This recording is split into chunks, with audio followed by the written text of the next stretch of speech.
all your life you've been told if you want to achieve something, you got to set goals, set objectives, and then figure out how to achieve them, how to reach that end goal. So clearly in best ball, that's what we should be doing, right? I have my end goals. I have things I want to figure out. I set that objective and I march towards that new goal. But what I'm here to tell you today is that's not true. That's not what we should be doing. We should actually be doing something very, very, very different. And it revolves around stepping stones. We'll get into it maybe right now.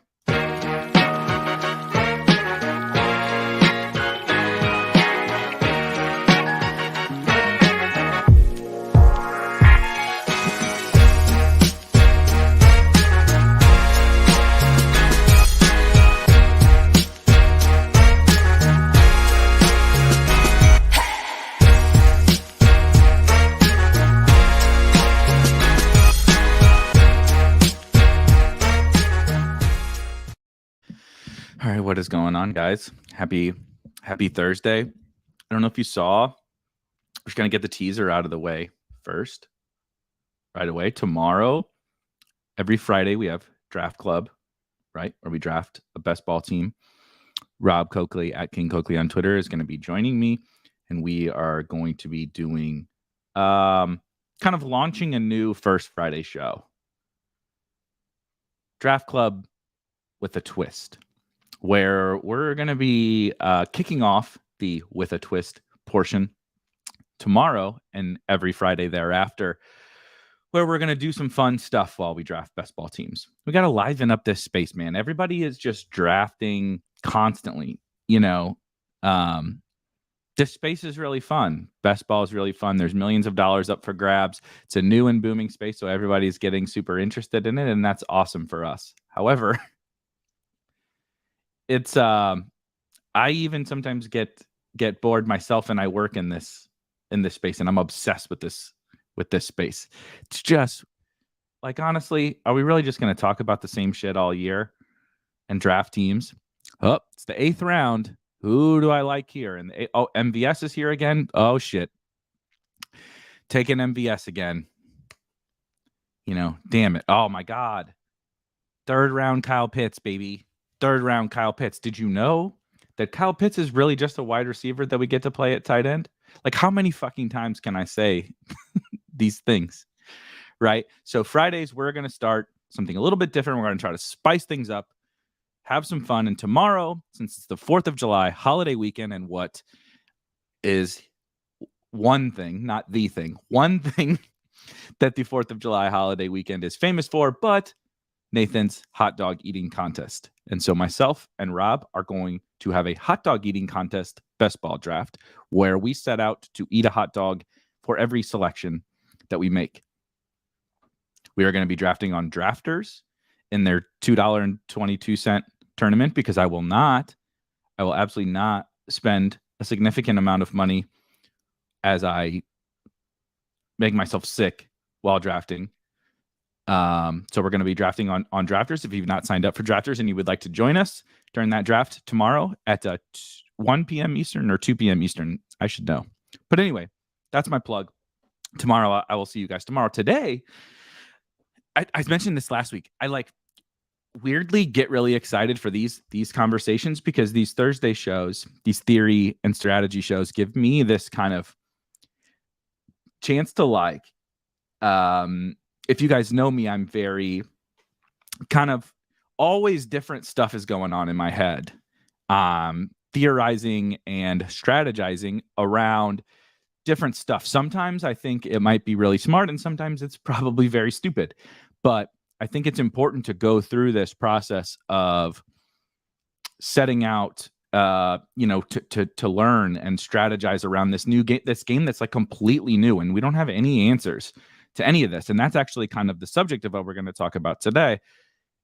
And I mentioned, or in the title and in the thumbnail, you see that it talks about stepping stones. And in the intro, I mentioned that there's this idea that, for whatever reason, has been ingrained into us as humans, that the best way to achieve some form of a goal let me take a step back. The best way to kind of achieve greatness is by setting a goal that is great, right? I want to find the optimal structure, the optimal roster construction in best ball, because that will help me win millions of dollars. So I'm going to set out to go find that. But something that has just this week, like almost like it's just been crazy. You randomly stumble across these things that like really just like shake you up and make you change the way you think about like tons of different things in life.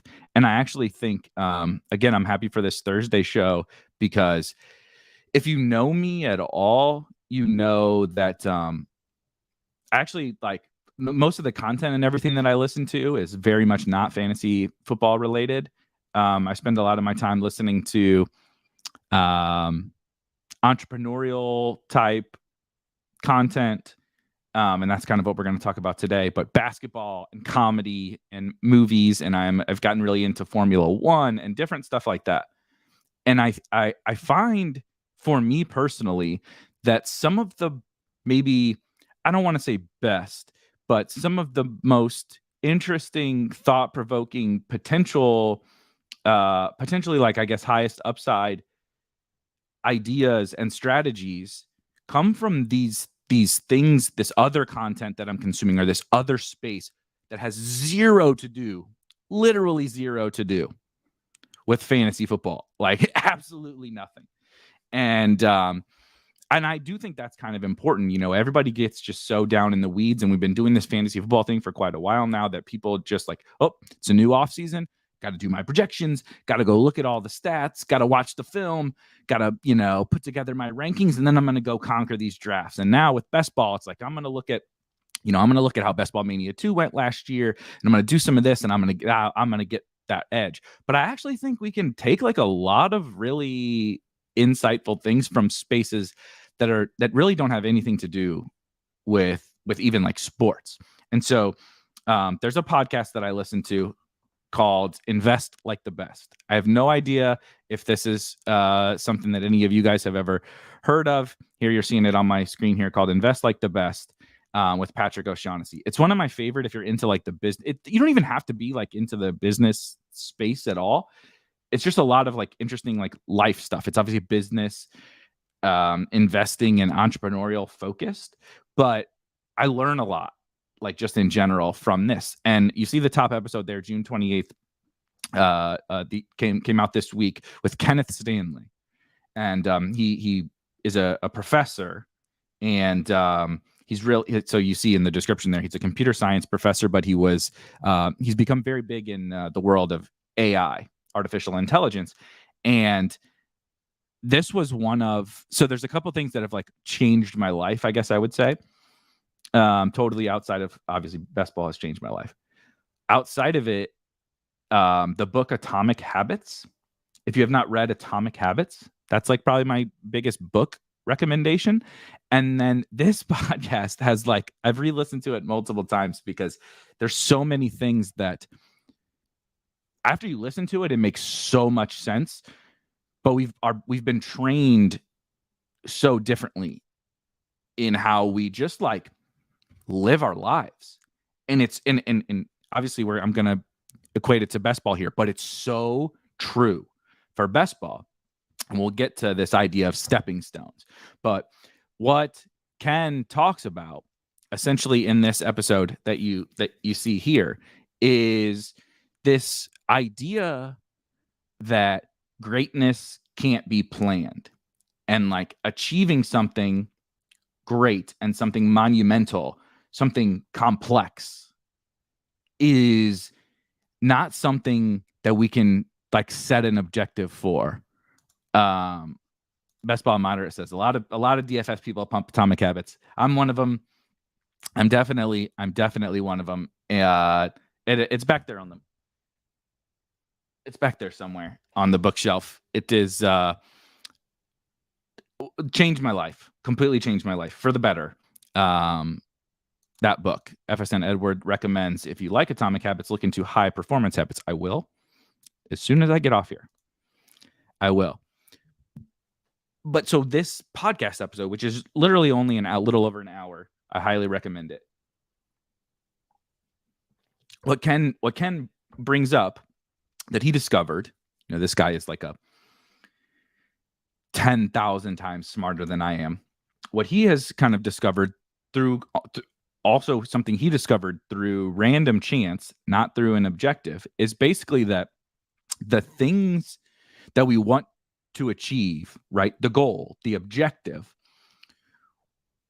we don't get there through the things that we want. So let me best ball example would be, I want to find out what the optimal roster construction is, right?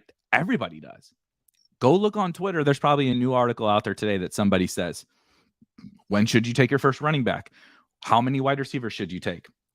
Do you need an elite tight end? Do you need an elite quarterback? People are going to do all of this stuff, and they're going to look at all the things that they think they should look at to try to find that answer. But this space is actually very complex. We may think it's silly, and it is honestly pretty silly. Like, it's a fantasy football game, right? We're picking football players on a fake team and all that. Like, it's pretty fucking silly. But it's actually very complex as it pertains to best ball, especially, where I'm drafting this team in if you're drafting on DraftKings against a million other people, I'm drafting it in June, and it plays out for 4 months from September to the beginning of January. And then everything happens in that week 17, on New Year's Day, and I'm drafting them now. And like, how do I go about, doing all of this? Like, is it just my rankings and my projections? Is it this week 17 correlation nonsense? Is it structure, right? Last year everything was structure. It's structure this, structure that.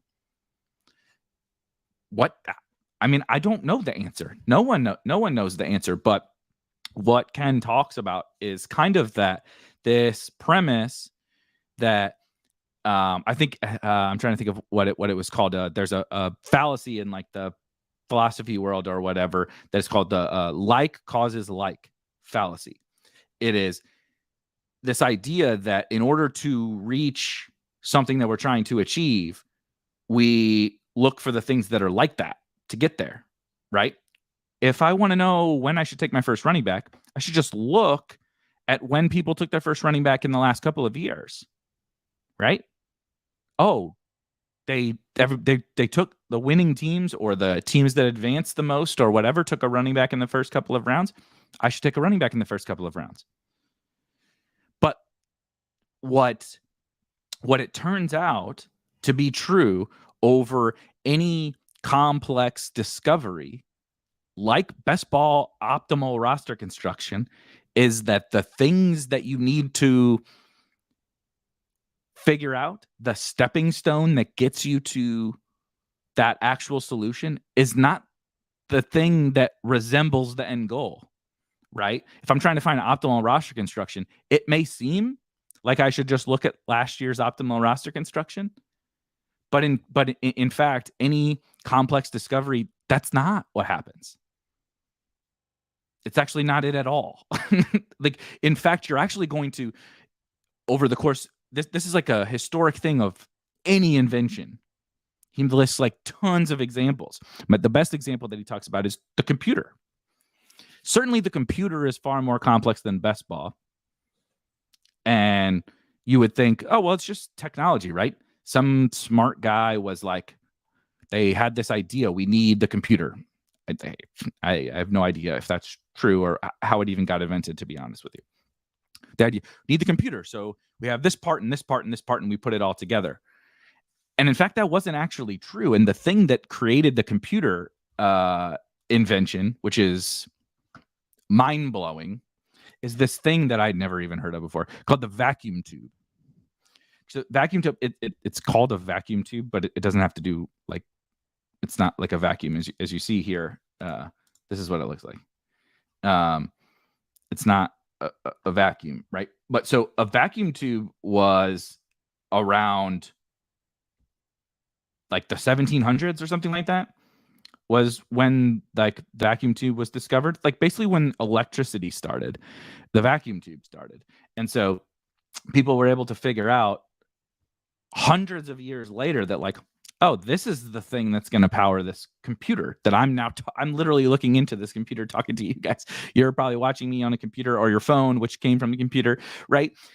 It was this thing that had nothing to do, absolutely nothing to do with any of the stuff that we would think of with computer, but the vacuum tube was a stepping stone that led us to this, you know, monumental experiment. And like every huge discovery ended up being that way.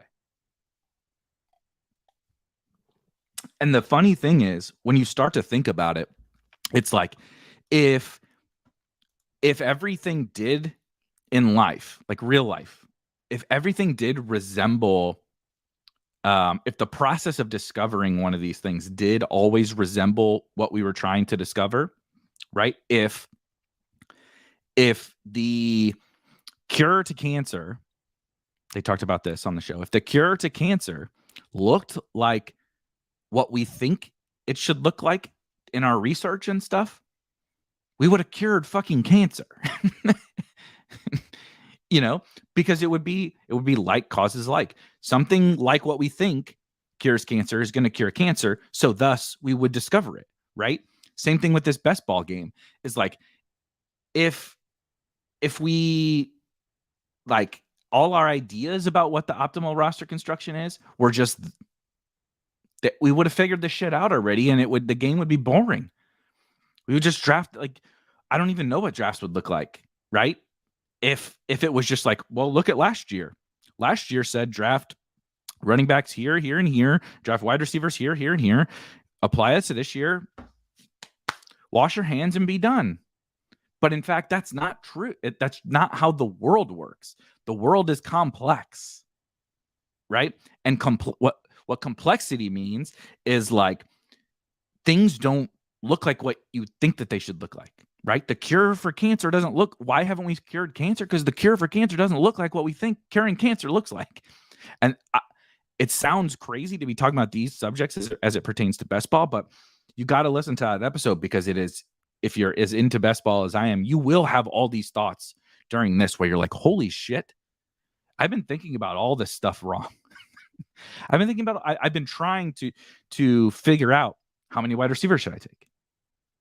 When should I take my first? Do I need the early tight end? Do I need this? And then when you go to try to, the question is a good question, which we'll get to more of that later. The question is a good question to ask, but how you go about solving it is never the way that you think that you should go about solving it.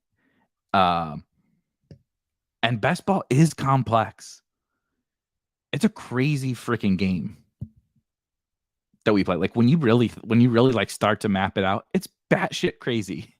It's absolutely batshit crazy that we're drafting fantasy football teams, 18 players, that we never get to make roster moves, even though it's June.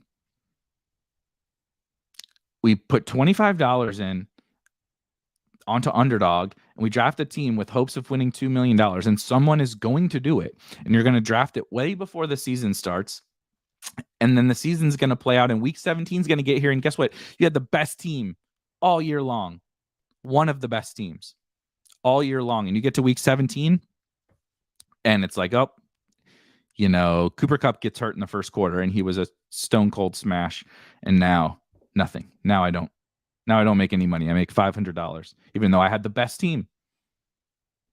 It's very complex. It's like insanely complex. There's a reason why we talk about why Spike Week exists and why we have a show every single day is because of how complex this thing is. And so, let's talk about how, like, what the fuck does that mean, right?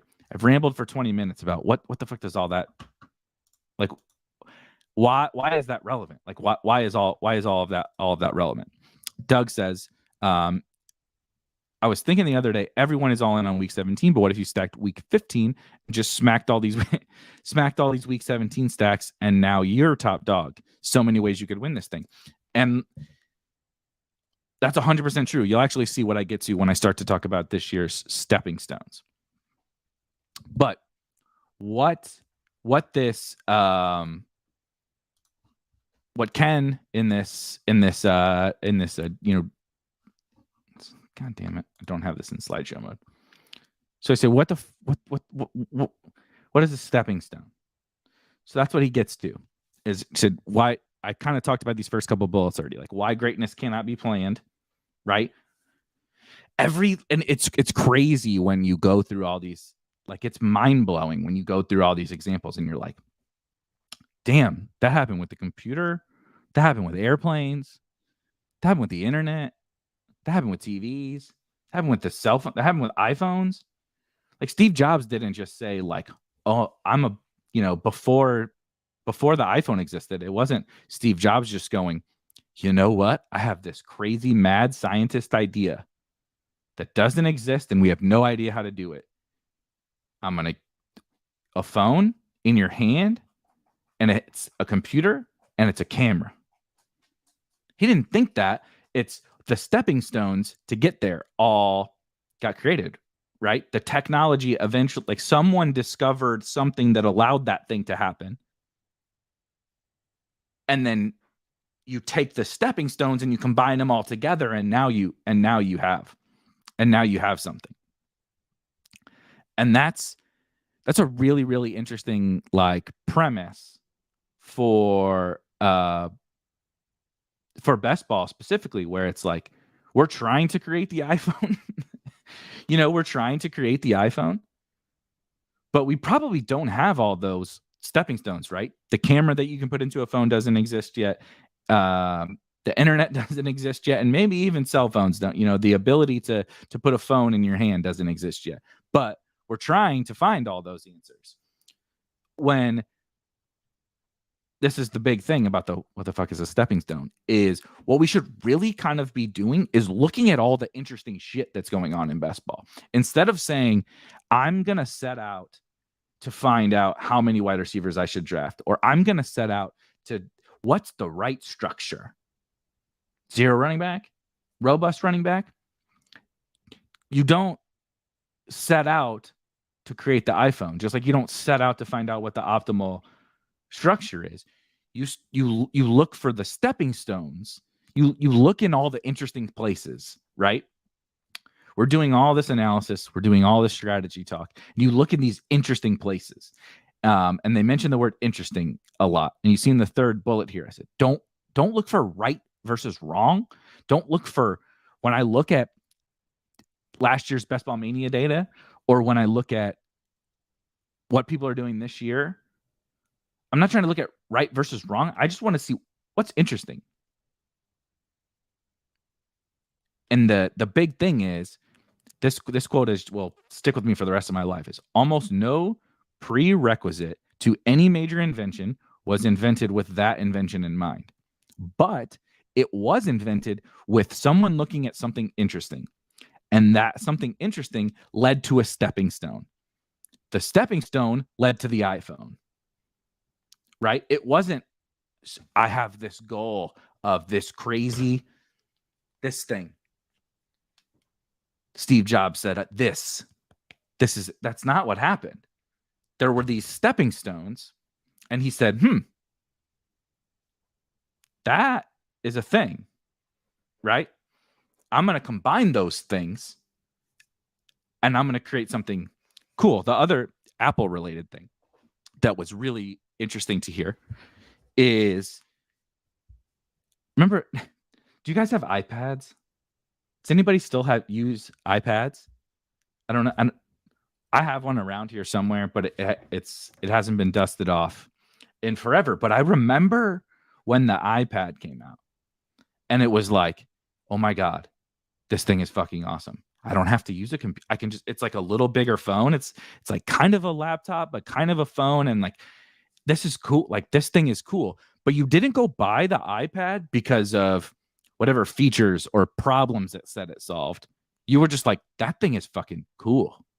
That thing is interesting. Because it was a stepping stone. right? It was a stepping stone to like, I don't know, this thing could be, I can figure something out with this puppy, right?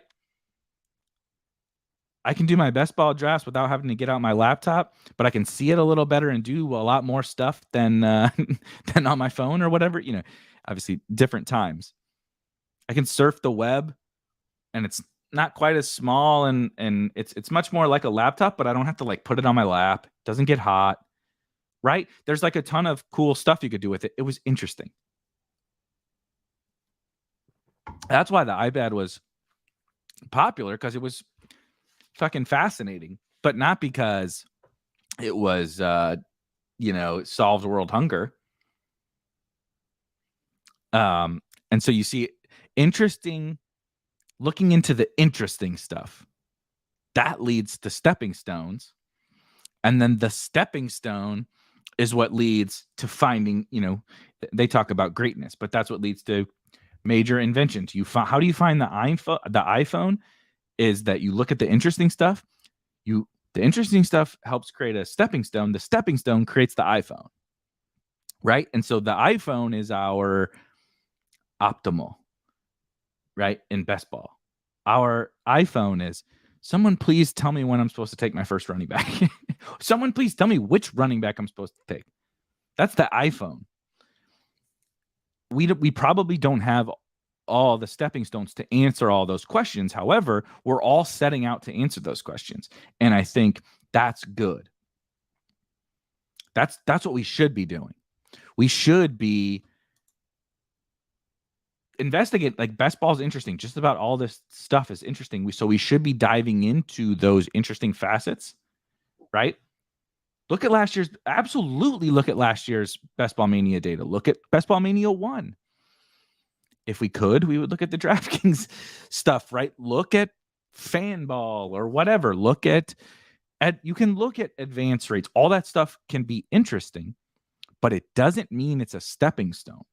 Just because it is interesting. Interesting leads to the stepping stones, but people set out with an objective in best ball first. And that's why we create strategy that's probably not optimal. We say, my objective is to learn how many wide receivers I should take on this team. My objective is to learn, should I draft robust running back or zero running back? Or when should I take my first running back? Do I need an elite tight end? I set objectives and I say, that's my thing I'm trying to solve. And then I go do it in a way that's like, okay, let's go look at last year. That will tell me, right? That should tell me. But it doesn't tell you. It doesn't actually tell you. And history for human civilization tells you that it's not going to tell you that. But we don't have, and this is the hard part, I think, to accept. It's the hard part for me. It's the hard part for everybody. We may not have the stepping stone yet. And they talk about this as well on the podcast, which is really powerful, where they said, well, like, what if you just set out to build the airplane in the 1800s? I actually don't know when this is going to make me sound really stupid. In the 1700s, when was the airplane invented? Now I have to Google this. When was the airplane invented? 1903. Okay, good. So we set out to invent the airplane in 1840. Well, that would actually be really fucking stupid, because the stepping stones to find the airplane, to invent the airplane, didn't exist. It would be a crazy thing to go out and try to build the airplane before the stepping stones to get there even existed. But once they existed, now you can build it. In best ball, we're at this point where I don't think the stepping stones exist. There are stepping stones that exist, which is what we're about to get into. But that doesn't mean all the stepping stones to every problem we want to solve exist. And so that's why we should talk about some of these things that we think maybe are stepping stones, or at minimum are interesting, and discuss those. And that's the thing we should be doing, not setting out with this objective in mind. And this whole this is like I said, this is like shaped how I'm like thinking about life. And like I said, I said this at the top where it was like, if you know me, you know that I like to think about shit like this. And obviously, we're doing a freaking hot dog eating competition tomorrow, so we like to do stuff a little bit out of the box here. But I think these are the kinds of conversations we should be having. We could get to the season and this whole thing honestly be bullshit, and that's okay. But I would rather talk about like, how does all of this apply? Or what if we think about this thing like this, where like there's no one in best ball smarter than this fella, Ken. There's absolutely no one smarter than Kenneth Stanley in best ball. But we think we know better, right? There's the IKB drafters. I know better. Everybody knows better in best ball. But we have these brilliant people that are telling us this is kind of how the world works. And I think it's really helpful to like think about this silly little game that we're playing through this kind of a lens. Let's hit a couple questions and comments before we hop into. So we've talked about all this, right, for 30 minutes. But I really think it's important to kind of hammer home where I'm even like, what are you talking about? What do you mean? My whole life, they've been set a goal, set an objective, and go achieve it. And you're telling me don't do that? And one thing that they also do talk about, which was fascinating, was like, it's mostly about these like big complex things. It's not about like lose weight. I have a goal and objective for like losing weight and getting into better shape but we've kind of solved that one, right? Generally speaking, there are proven methods. I mean,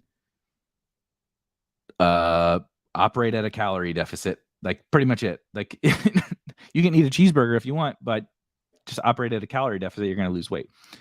There's more to fitness than that, but we've solved those things, right? I want to run a 6-minute mile. We've solved that. That's not what we're talking about. But this complex thing that we haven't solved, we certainly haven't solved best ball. Some people might think that they have, but we certainly haven't solved best ball. And so that's the kind of thing that we're talking about. DJ A Dog says, trying to take these concepts and apply it to other best ball games. I love the playoff best ball. Dude, the playoff best ball contests. I'm like, we've done so much content already and stuff around this upcoming NFL season. I'm like almost ready for the playoff contest already.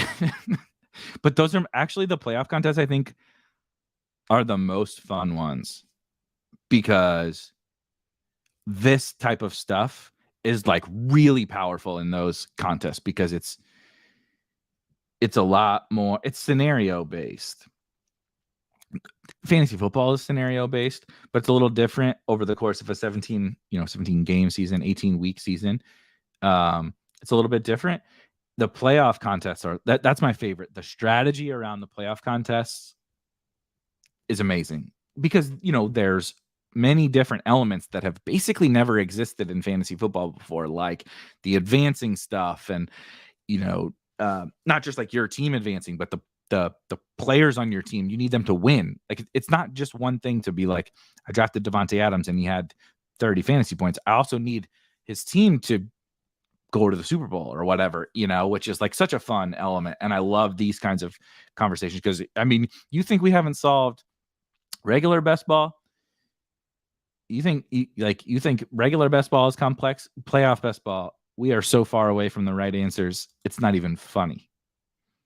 D Webb says most people in DFS and best ball are conditioned to primarily use the right analytical, in quotes, analytical side of their brain, but I think you're using your left, creative, in quote, or in quote, Jesus Christ, in parentheses, creative side, and it's key, and that also gives you paths to the first 100%.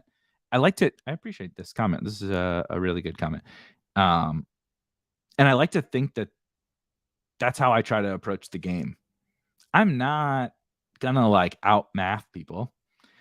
And like honestly, if I wanted to like pull up Best Ball Mania data and like run analysis on it, like I can do that. That's A, it's not of interest to me, and B, your second point is I think the most important part is thinking creatively, being thoughtful is the way I like to always phrase it. Is being thoughtful allows you two different paths to this stepping stone, which allow you two different paths to achieving greatness, right? And I think it's important to like think about, and we're also in the right part of the offseason where like I think it's like, what do you want me to talk about? Zero running back again? You want me to talk about Trey Lance again? Like, we don't need to do that, but we can take some very unique approaches to this game. And I think that's the fun part. Douglas says, interesting. A lot of these winning teams went RB and had no more than 5 RBs, but we're all in on zero or hero running back. So two things I would say. Definitely. I think quite a few, so it's also site dependent. RB was certainly successful last year, but I wouldn't say that. I mean, I'm closer to all in on zero and hero running back, but that actually has a lot to do with what we're talking about today. That if last year's data was the solution, it would be easy and this game would be solved. The thing is that it's not. It's a peer-to-peer game, and there's a lot more that goes into it. And the market is not all in on hero or zero running back. I can assure you of that. The market may be, balancing out how they structure their teams more now than they ever have, in terms of maybe there's going to be more zero running back teams this year, more hero running back teams this year. But in general, the casual fantasy football player, I think it was so Connor Drico out on Twitter. I believe he posted something like it's like 4% based on, again, this is based on historical, so this is not necessarily projecting forward. It could be higher. It was something like 4% of the entire like best ball draft pool drafted zero running back teams. So right off the bat, that's only 4. So there's basically like 4 structures, right? Robust running back, what I would call superhero running back or dual running back, 2 early running backs, 2 in the first 3-ish rounds. Hero running back, as you mentioned, which is 1 early and then waiting, and then 0 running back, right, which is just waiting in general. Basically 4 structures. And so if we were all in on 0 and hero, they would combine for more than 50%. Well, one of them's only about 4%, 0. And hero is certainly not making up the rest of that to get to 50%. So the market is still not drafting 0 and hero running back teams. They're still very running back heavy at the top. Now, is it less than it was 3 years ago? Yeah, it is. But it's still not heavy, right? Which is also part of what skews some of this. If I go look last year and I say, what won last year? Well, if everybody in the tournament is drafting in one way, of course it's naturally going to win more. It's going to have a better, if there's a million teams, if there's 100,000 teams and 80,000 of them draft one way and 20,000 of them draft the other way, even if the 20,000 is better, the 80,000 still has a better shot to win because there's 4 times more. 60,000 more teams have those structures. So of course it's more likely to win. But to this point, we're to this conversation we're having today, we're using that to say, I'm setting out to find out what the optimal structure is, and I go look at how many of the finals teams were RB. Yeah, but how many of the entire pool drafted early running backs, right? And then we started to take into game theory elements, and we started taking a lot more strategy elements, and no one's doing that part. And even if they were, I don't. It's interesting to the original. It's interesting, and we might be closer to a stepping stone, but I think it's mostly just interesting, and we should continue to explore it because it's interesting. But it's not we haven't solved this. And I think most of the time people will say, look at last year. This is the right way to do this or the wrong way to do this. Or, oh, now we have 2 years of Best Ball Mania data. Now we know. Now let me set my goal, and I'm going to find out what the right roster structure is. But it's just not how the world works. Right? We have years and years and years of data and like a million other things. Like we have like 10,000x more than that. We have like several orders of magnitude more data on like tons of other way more complex problems than best ball. And we have not achieved the answer. We have not achieved the whatever this, fake end goal that we've made up. Right? We certainly haven't cured cancer or tons of other things. We're spending a little bit more time and money and data on that. But in best ball, didn't you see what won last year? That's it. Early running backs, less wide receivers, more quarterbacks. We know the answer. But we don't is the thing. We don't know the answer. So what do we do? Right? We've talked about like how to maybe think differently about this whole thing, but like now like what do I do, right? What can I use, I think, as a bit of a stepping stone? And I think we have a few, actually, honestly. I think we have a few. The very first one that is the most fascinating to me and has been the most fascinating to me is player archetypes. And let me caveat this with sometimes these stepping stones can also, it's not that they're going to go away, because the point of the stepping stone is that you found it. And now you want to start to like maybe combine the stepping stones to figure out to achieve greatness, right? But we are only we may never find another stepping stone this year. Or next year we may not find one, or next year we may find the Holy Grail. I don't know. But we need all these people to look at all these interesting things. And I think these are some, as you see 6 on the screen. I do think there are about these 6 that are kind of some stepping stones to us figuring out how to more optimally construct our basketball teams. First one, archetypes. We'll try to run through these in 10 to 15 minutes. Players, right? A running back is not just a running back. Even like a quarterback is not just a quarterback. Players are archetypes. And I don't think we've so why have we not achieved, greatness in terms of picking the best players? It's because we have a stepping stone in archetypes, but we haven't quite figured out what that means. Right? It's interesting. It's a stepping stone, but it's not something that is the end all be all of everything. And we probably haven't even like really figured out what it totally truly means, right? Handcuff running back there's different kinds of handcuff running backs. We don't know yet, but we do know that archetypes in general are extremely important. JD McKissick is technically a running back, but he is not the same draft pick as Alexander Madison. Now, I know they go a little bit different, but I was trying to think of a handcuff running back, basically. Gus Edwards, Like think about the running back position is probably the easiest one to archetype, but you have it at wide receiver too, right?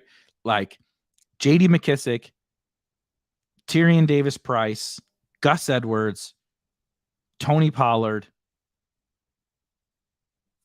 Donta Foreman, right? All these different guys are all running backs, but they're all very different archetypes. Tony Pollard and Antonio Gibson go in a similar range of drafts. James Cook and Kareem Hunt go in a similar range of drafts, but they're very different archetypes. And the archetypes all play into how we should construct our rosters more than how many running backs should you take and how many wide receivers should you take. More than that, it's how do your archetypes play together, right? If I draft Jonathan Taylor and Javonte Williams and Saquon Barkley to start my draft, like J.D. McKissick has no use to me on that team. As if I'm going to draft a hyper fragile team, right? I'm only going to draft 4 running backs. J.D. McKissick has no use to me on that team, generally speaking. Maybe you have a different, maybe you would put him into a different archetype than me, but the archetype thing I think is a stepping stone to our strategy, a huge one, maybe the biggest one. Wide receivers are the same thing. Jameson Williams goes in a similar area to Jarvis Landry. I'm just pulling names out of my ass. Devontae Parker and David Bell go in similar ranges. They're both wide receivers, but they're vastly different archetypes. So how do those fit into teams? More than should I take that player, more than should I take that position, is what archetype of player that individual player is, right? Tom Brady and Lamar Jackson are the same position. They go 2 rounds apart or whatever, but they're wildly different archetypes of position. Trey Lance, I guess, would be Trey Lance and Tom Brady are wildly different archetypes, even though they're the same position and they go very similar. DJ asks, how do you get Best Ball Mania data? I think shout out to our good friend Hayden Winks from Underdog. I believe that I'd have to go find it. He posted a link on their website, Underdog Network, I think is what it's called, or Underblog or whatever. I'm not sure what the website is called, but Hayden posted a link to last year's Best Ball Mania data. D Webb says, thinking about the computer analogy, I wonder if in 5 years we're still identifying build types by when you draft running backs. What if it's based off player archetypes? That's a fascinating idea. Dare I say, that's interesting, and we should explore that. But guess what? No one's exploring that. Why aren't we exploring that? Why is a 0 running back team only defined on when you draft your running back? Why isn't it defined on the archetype of running backs you select? Right? It's not 0 running back if I take Travis Etienne or Breece Hall because of where they go. But what if they fit the archetype of 0 running back, even though they go a little bit earlier?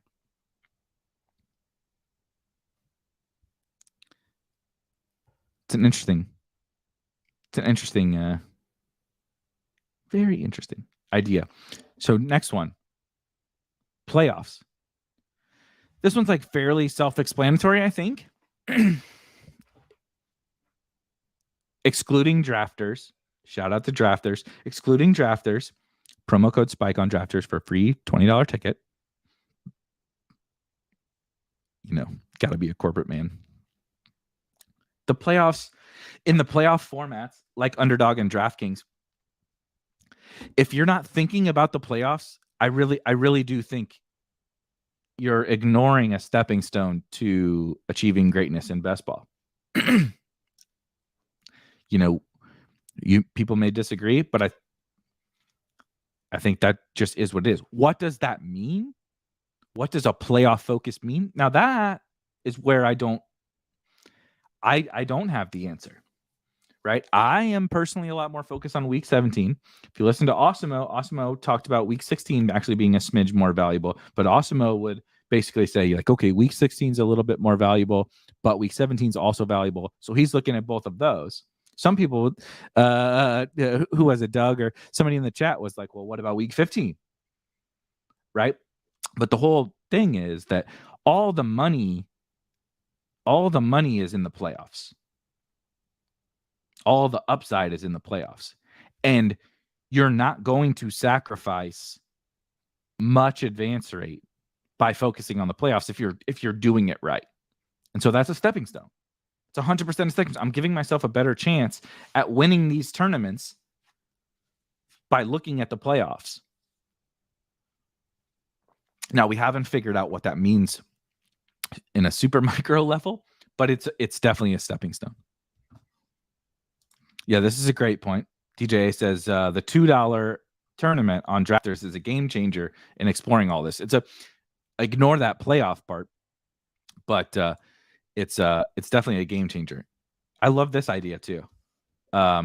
Yesterday I had Mike Leone from Establish the Run on Best Ball Bros. If you haven't listened to that, Mike is awesome.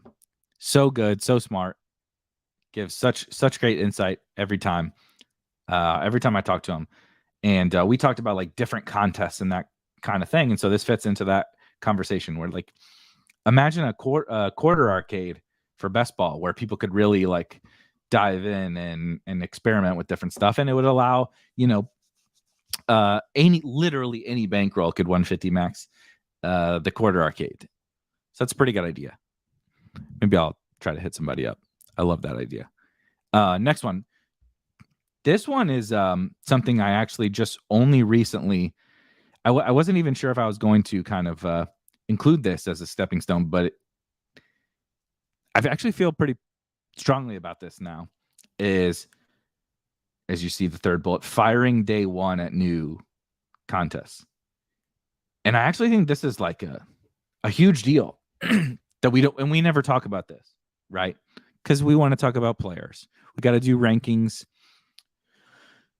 Posting a player take on Twitter gets more engagement. Doing a YouTube show that's like, here's my top 50 wide receivers. That, people like to talk about players more than this stuff. But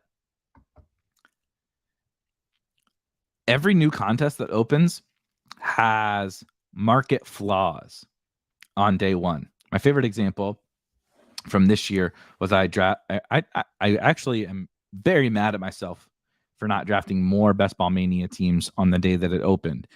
But on day one, Best Ball Mania 3 ADP was like really old and stale ADP. Like there isn't a good way for them to launch the ADP on that first day, particularly with rookies and some of that stuff. And so a lot of rookies did. Sky Moore, as an example, didn't have an ADP. James Cook didn't have an ADP. These are guys going in the top 9 rounds or whatever now. Didn't have ADPs. You could take advantage of that, right, in certain draft rooms. And I had one team that I got Sky Moore in the last round. I got James Cook in like the 16th round. I got like a lot. The team is, if you want to talk about ADP value, loaded. Absolutely loaded. And you can't get, you're literally never going to get that any other day in that contest. Superflex. We just finished, for anyone watching this now and on into the future, the Superflex tournament, the puppy butt Superflex is closed. But day one in the Superflex, ADP wasn't efficient yet. And people can't help but draft off of what they see on their screen, right?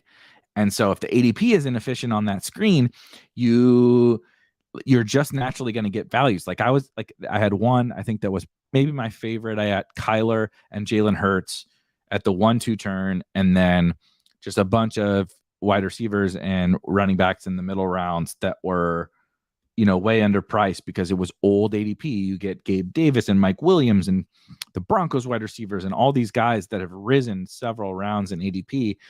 You get them at crazy cost because of your on day one. Now it's a little bit of random chance by being in that room, but that's part of it.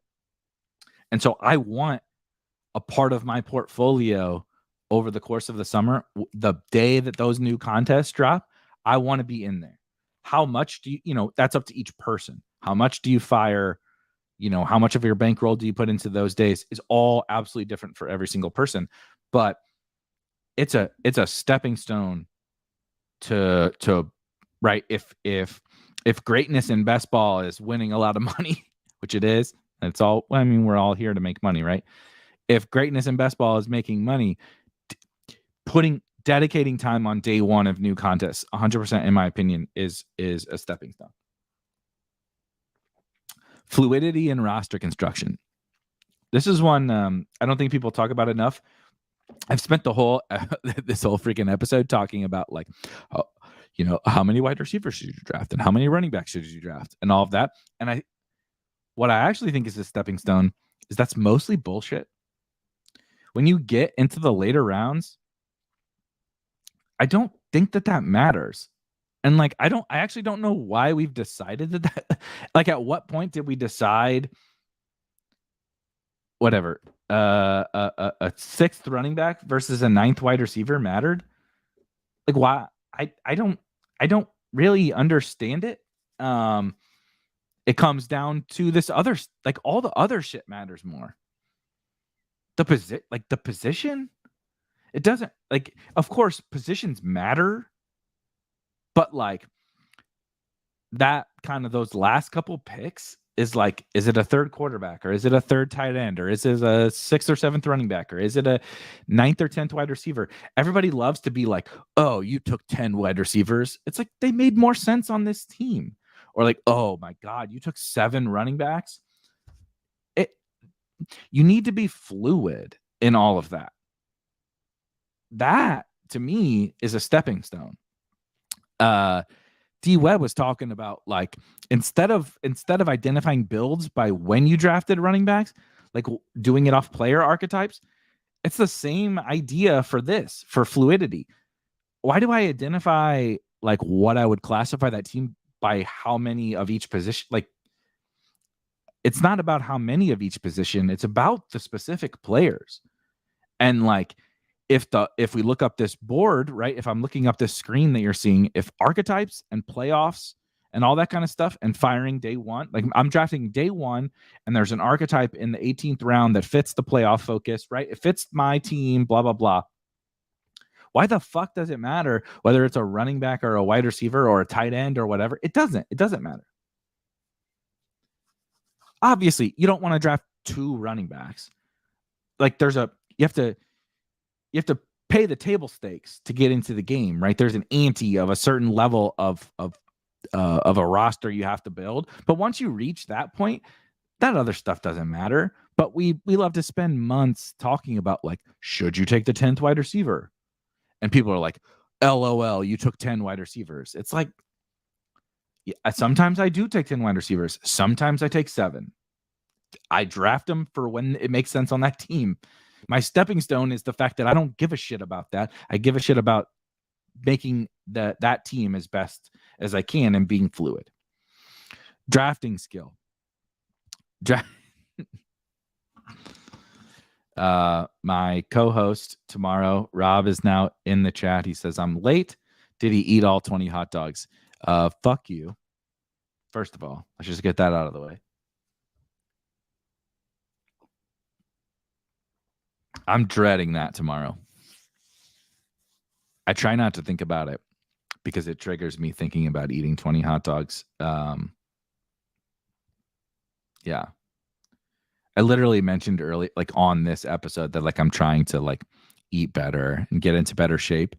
And then we're doing a bit of drafting a best ball team and eating a hot dog every time we make a pick. And we chose the platform that's 20 rounds. God forbid I did this too. This was my choice. God forbid we go on Underdog where at least it's only 18. But no. 20 hot dogs in an hour. No big deal. GA says, I did 10 Superflex puppy drafts day one that night. And my dog just woke up like in a nightmare. Must have been having a nightmare. I have a nightmare thinking about the Superflex drafts too. And 10 Superflex puppy drafts day one, and that was it. After seeing the ADP the next day, no way could I get the QB value like I got the night before. Stepping stone. Want to make money? Get in on day one. Best Ball Moderate says my best performing team from last year was like a 4-3-7-4 team, right? And if you posted that to Twitter, everyone would laugh at you. Honestly, if you if like you drafted it with us on a stream and we did, we were ship chasing, saucing teams, we would like laugh at you.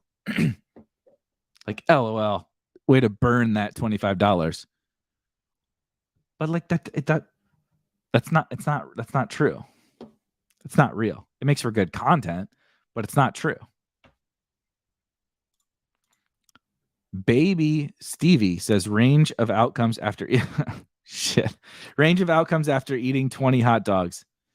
My range of outcomes is really slim. I'm either gonna go I'm gonna go pass out in my bed, or I'm gonna go pass out on the couch, or I'm gonna be in the bathroom. So whatever that, I guess that range is a little bit wide, but there's only a few outcomes in it. The outcomes, the range is wide, but the specific outcomes, there's only a few of them. Drafting skill. All right, let's hit a couple last couple of these because you guys have hung out with me through this kind of weird philosophical talk, but the kind of things that I like to think about. And honestly, this is my YouTube channel, so that's just how it goes. Drafting skill, 100% a stepping stone. You can do all the projections, the analysis. You can grind film. You can be a game theory expert.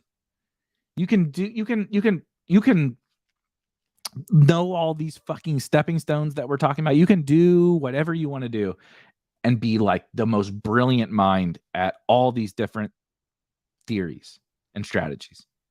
If you can't get into a room and be able to navigate no matter what that room is doing and implement all of these stepping stones, then like who cares?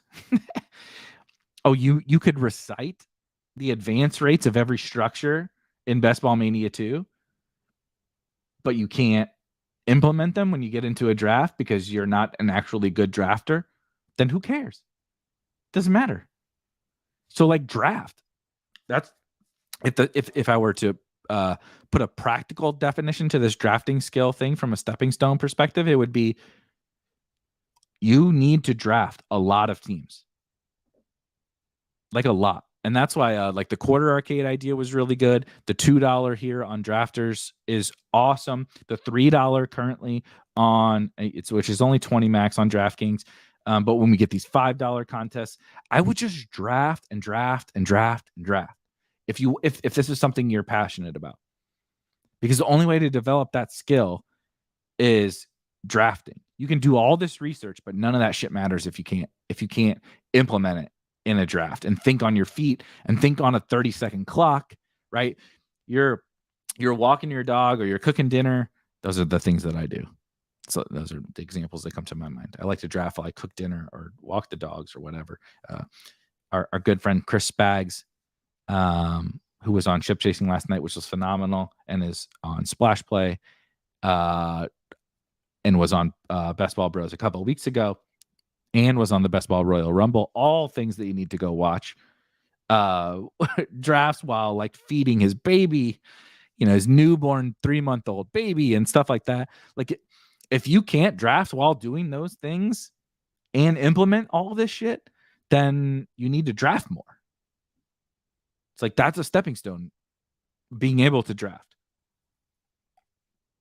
And the last thing, which I think is, I probably could have left this one off, but I think it's in the drafting skill bucket, but like tied to it and correlated. But understanding the player pool and the draft landscape is 100% a stepping stone.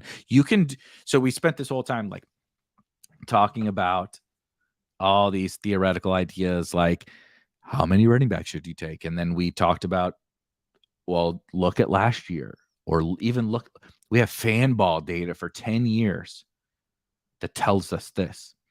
And like none of that shit matters, similar to the drafting skill thing. None of that matters if you can't apply it. Every year is a unicorn, right? They're new players being drafted in new spots, new coaches. Devontae Adams is on the Raiders, right? Like Aaron Rodgers doesn't have Devontae Adams. Now Trey Lance is hopefully not a backup this year. There's so many nuances to every single year, and then that creates a landscape and a draft environment that is very different. And if you don't understand it, again, same thing. So that's why it's kind of like paired with draft skill. If you don't understand that environment, like every environment is a stepping stone, right? The drafting skill is a macro. All these other things are a macro stepping stone. That drafting landscape and that specific player pool is something you have to apply for each individual year. But it is an individual stepping stone for that. For 2022, understanding the entire player pool, how that draft's going to play out. Oh shit, this didn't go according to plan to start, right? I got in a ship chasing draft, or I got in a spike week draft, and wide receivers went crazy. What do I do now? I need to know the player pool, and I need to know what's available to me later, and all those kinds of things in order to effectively draft. And stepping stone, right? Stepping across, because I have that base core knowledge of the player pool and the draft landscape. So that's pretty much it. Thank you for dealing with me and my crazy theoretical exercises of these best ball, the fact that we're applying, that I'm listening to just an absolutely brilliant computer science professor talk about something way more profound and applying it to best ball. It's like kind of really funny, but I really do think some of the greatest ideas I've ever had, not just in best ball, actually really not. I mean, best balls, we've only been doing this thing for a year here at Spike Week, but in DFS, in season long, in sports betting or whatever, they actually tend to come from something not in that field.